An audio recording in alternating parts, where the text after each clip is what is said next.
तो शक्ति सर, आपका स्वागत है हमारी YouTube चैनल पर। बहुत बहुत धन्यवाद सर, पहले तो आपका हमें इनवाइट करने के लिए। जी सर, आपका भी बहुत बहुत शुक्रिया जो आपने हमें समय दिया। तो दोस्तों, आज हम बात करने वाले टॉपिक से कुछ हटकर, पढ़ाई लिखाई की बातें तो बहुत कर दी, लेकिन उनसे कुछ होना नहीं है। एक मिनट, लेकिन आपने तो बोला था कि हम लोग कुछ BEd BTC पर डिस्कस करने वाले हैं। नहीं सर, वो क्या है ना, ये लप्पू सी तो पढ़ाई है, उसमें भी सरकार झिंगुर सी वैकेंसियाँ निकालती है, और अब पढ़ना लिखना हमसे होगा नहीं। हमसे तो बिल्कुल ही नहीं होगा। ठीक है सर, 2 लाख रुपए दे के जैसे तैसे घसीट के हमने पढ़ाई करके BEd की डिग्री करी थी, वो भी सरकार ने बेकार कर दी। सोचा था, सपने सजाए थे हमने तो सोचा था सर कि बढ़िया कुछ ना कुछ हो गए, प्राइमरी में अध्यापक बन जाएंगे, बच्चों को पढ़ाई ना सही, कम से कम उनकी नाक ही पहुँचती रहेंगे बच्चों की। लेकिन सब सपने बर्बाद हो गए, नाक ही नहीं पहुँच पाएंगे अब तो। जी सर, बिल्कुल आपने सही बात कही है। प्राइमरी के टीचर बनना तो दूर, वहाँ के सफाई कर्मचारी भी नहीं बनने लायक बचे हैं BEd वाले। बिल्कुल उड़ गया मैं तो अब। तो दोस्तों, एक बार फिर से स्वागत है आपका डीप अंडर मिस्ट्री की एक और एपिसोड में। तो ये वीडियो होने वाला है दोस्तों, हमारे देश में चल रहे सबसे गर्मा गर्म एक गहन विचार, या मैं कहूँ कि एक कानून को लेकर चल रहे मुद्दे के बारे में, जो है एक देश एक चुनाव को लेकर। इसमें होगा क्या, वो मैं आपको गहराई से बताऊंगा, एक डिटेल में बात बताऊंगा, इसमें किसको फायदा होगा किसको नहीं होगा। सर जी, मैंने ये सुना तो है, ये एक देश एक कानूनी है क्या? मैंने मतलब वो सोशल मीडिया में काफी देखा ये पोस्ट, मुझे समझ में नहीं आया। देखिए सर, हाँ। मैंने आपको बिल्कुल सही जगह बुलाया और आप आए भी सही जगह हैं, और आप भी अगर एक देश एक चुनाव को लेकर जानकारी चाहते हैं तो बिल्कुल आप सही वीडियो में आए हैं। जी बिल्कुल सही, और आप पूरे बने रहिए, वीडियो एंड तक जरूर देखिएगा, आपको पूरे डाउट क्लियर हो जाएंगे। और आप यार चैनल पर नए हैं तो यार प्लीज सब्सक्राइब कर दीजिए, वीडियो को आप लाइक नहीं करते तो लाइक और कर दिया करिए यार, मजा आ जाता है ना, सुकून मिलता है। तो यार सबसे पहले मैं आपको बता दूं, एक देश एक चुनाव को लेकर जो हमारी वर्तमान सरकार है उसने अपील करी है, और इसको लेकर एक समिति भी बनाई गई है, जिसके अध्यक्ष है, देखिए कोई ना कोई समिति जो भी बनती है उसके अध्यक्ष कोई ना कोई को बनाया जाता है जी। तो इस समिति के अध्यक्ष जो है हमारे पूर्व राष्ट्रपति रामनाथ कोविंद जी हैं, और इस बात को कहा है हमारे माननीय प्रधानमंत्री जी नरेंद्र मोदी जी ने कि एक देश एक चुनाव करवाएंगे तो काफ़ी बेनिफिट है जनता को भी और चुनाव आयोग को भी। इसमें होगा क्या वो मैं आपको बताऊंगा, लेकिन आप जुड़े रहिएगा हमारे साथ वीडियो के अंत तक।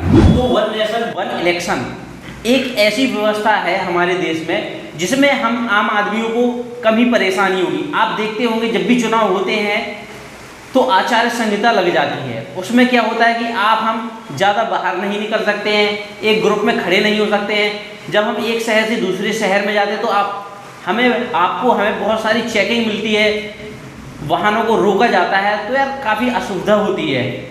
और जब अलग अलग सब चुनाव होते हैं तो काफ़ी खर्चा भी आता है चुनाव करवाने में, है ना। कोई भी एग्जाम भी करवाती है अगर सरकार तो उसमें भी काफ़ी खर्चा आता है। ये तो फिर देश के चुनाव की बात है। बिल्कुल हर 2, 3, 5 साल में हर एक राज्य में अलग अलग टाइम पर चुनाव होते ही रहते हैं। हर एक मतलब बहुत ही हमेशा चुनाव चलते रहते हैं देश भर में। पता चला आज इस स्टेट में इलेक्शन है, कल अलग दूसरे स्टेट में इलेक्शन है।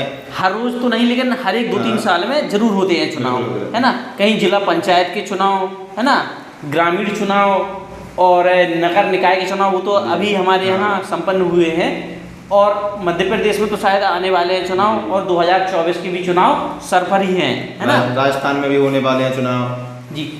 तो यही सब मुद्दों को लेकर हमारी केंद्र सरकार ने 1 नेशन 1 इलेक्शन की व्यवस्था की बात कही है, जिसमें मैं आपको बता चुका हूँ रामनाथ कोविंद जी को इसका अध्यक्ष रखा है।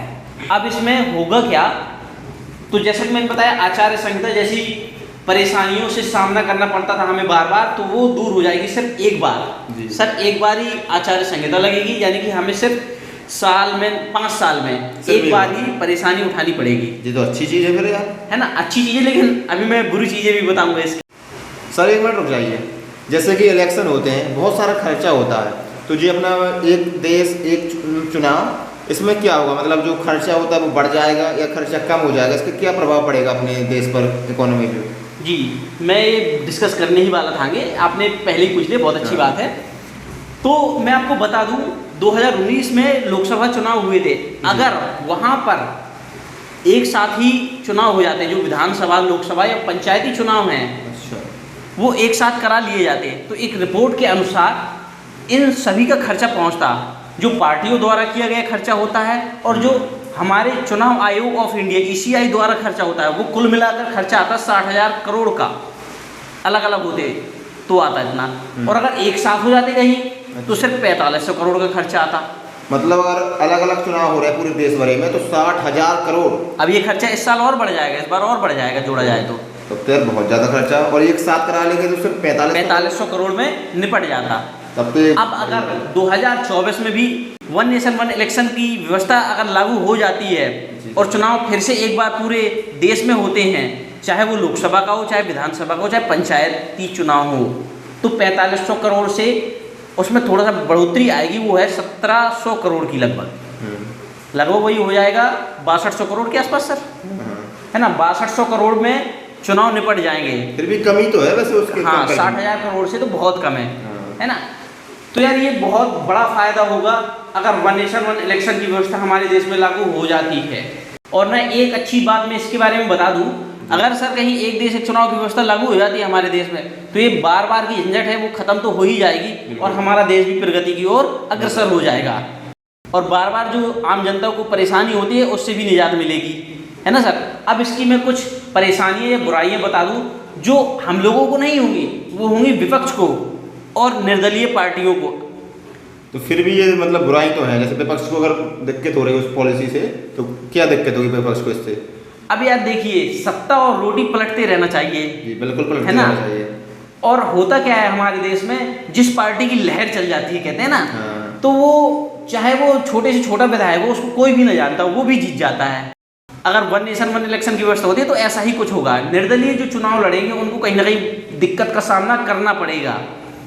क्या दिक्कत हो सकती है थोड़ा? अब सर जैसे एक पार्टी बहुत राष्ट्र में बहुत बड़ी है ना, तो जब हम लोग चुनाव में वोट डालने के लिए जाते हैं तो जो पार्टी का हम माइंड सेट करके जाते हैं कि यार ये राष्ट्रीय पार्टी है, हमें इसको जिताना है, तो हम छोटे कैंडिडेट को भी उसी निशान पर बटन दबा देते हैं, जो भी सिस्टम चलता है जहाँ पर वो करके और चले आते हैं।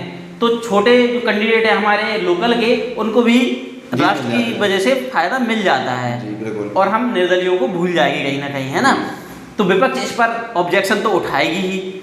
और इसमें एक चीज़ और मैं आपको सर बता दूं कि इतिहास में हमारे जो जब से चुनाव शुरू हुए हैं हमारे देश में होना, स्वतंत्र हुआ है हमारा भारत, तब से लगभग 3 से 4 बार वन नेशन वन इलेक्शन की व्यवस्था रही है हमारे देश में।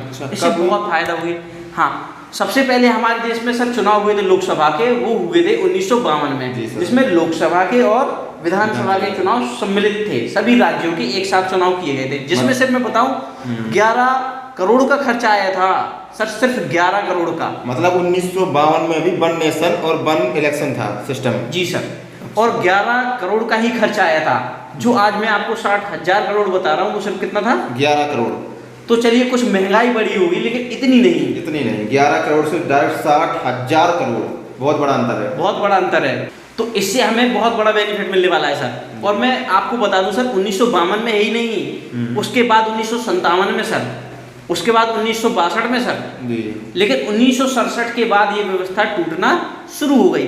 कई राज्यों में क्या हुआ कि जो वहाँ की सरकारें थी वो समय से पहले ही टूट गई, तो ये व्यवस्था धीरे धीरे भंग होना शुरू हो गई और 3-4 साल में ये व्यवस्था पूरी तरीके से टूट गई और अलग अलग चुनाव होने लगे, जिसकी वजह से खर्चा और बढ़ता गया। और आज की डेट में आप जानते ही है एक पार्टी चुनाव में कितना पैसा खर्च कर देती है, है ना सर। सर मेरा एक और डाउट है जी, जैसे one nation one election start हो जाएगा सिस्टम, तो जो अभी कैंडिडेट वर्तमान में जैसे जीते जिनका भी कार्यकाल 3-4 साल रह चुका है, मान लो 2-3 साल रह गया है, तो फिर उनके जो कार्यकाल है वो क्या हो जाएगा? अब ये देखिए वहाँ जो समिति बनाई गई वो उसी के लिए बनाई गई है। अच्छा। अब वो कुछ ना कुछ ऐसा सामंजस्य फिट करेंगे कि जहाँ उनको भी नुकसान ना हो और ये कानून भी लागू हो जाए। नहीं, अगर उनका कार्यकाल जाता है, व्यर्थ जाता है, तो वो तो ऑब्जेक्शन उठाएंगे उसके खिलाफ। बिल्कुल उठाएंगे, सबको ही परेशानी होगी। तो कहीं ना कहीं ऐसा सामंजस्य बनाने की कोशिश करेगी ये समिति कि किसी को भी दिक्कत ना हो, है ना सर। एक और जैसे अपने इंडिया में तो आपने बताया कि 1952 में लागू थी, फिर उसके बाद आपने और भी बताया, लेकिन जो वन नेशन वन इलेक्शन है वो किसी और भी कंट्री में क्या? सर ब्रिटेन में है, नॉर्वे में है, दक्षिण अफ्रीका में है और भी कई देशों में ये व्यवस्था लागू है और बढ़िया तरीके से चलती है सर। तभी ये देश हमसे ज़्यादा उन्नति पर है। सर आप एक अपना पर्सनल बताइएगा, अपना पर्सनल आपका डिसीजन क्या है, मतलब वन नेशन वन इलेक्शन के फेवर में है या फिर अगेंस्ट में है? देखिए यार, अपने पास 2 राइफल है जी। आपके पास भी है सर। वो हर बार एक तो जमा करने जाओ, लाइन लगा के फिर उठाने जाओ, तो यार यहाँ से आप समझ सकते हैं अगर बार बार चुनाव होते हैं तो यार ये हर बार की ही दिक्कत है। अगर एक बार चुनाव होंगे 5 साल में तो यार कोई बड़ी बात नहीं रहेगी। मतलब ग्राम पंचायत से लेके प्रधानमंत्री तक सब एक ही टाइम में, बिल्कुल एक ही टाइम पे एक ही डेट में चुनाव संपन्न कराए जाएंगे पूरे देश में। तो कहीं ना कहीं हमें परेशानी होती थी, उससे हमें निजात मिल ही जाएगी, 100% मिल जाएगी। सर एक डाउट और है, जैसे कि अब जिस नया कानून बनेगा तो इसमें जो हमारा संविधान है, जो पुराने कानून है, उसमें कुछ छेड़छाड़ करनी होगी, उसमें कुछ परिवर्तन करना होगा?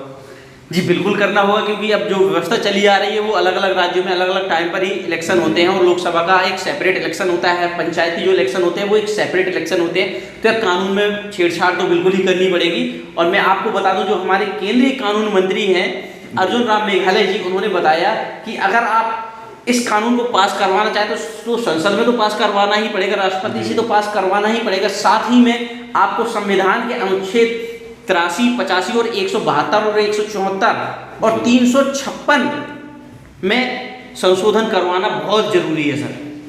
जी सर।